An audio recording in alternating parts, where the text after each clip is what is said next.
মোহাম্মদ সাল্লাল্লাহু আলাইহি সাল্লাম, হজরত হামজা, হজরত আলী, সাদ ইবনে ওয়াক্কাস, খালিদ বিন ওয়ালিদ, ইমাম হুসাইন, তারেক বিন জিয়াদ, মুহাম্মদ বিন কাসেম, নুরুদ্দিন জিঙ্গি এবং সালাউদ্দিন আইয়ুবী ইসলামের ৬০০ বছরের ইতিহাসের শ্রেষ্ঠ ১০ যোদ্ধা।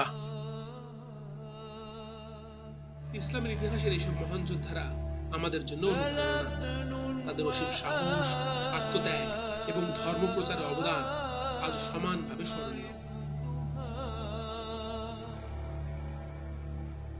আজ এ পর্যন্তই। পরবর্তী ৬০০ বছরের শ্রেষ্ঠ যোদ্ধাদেরকে নিয়ে দেখা হবে অন্য কোনো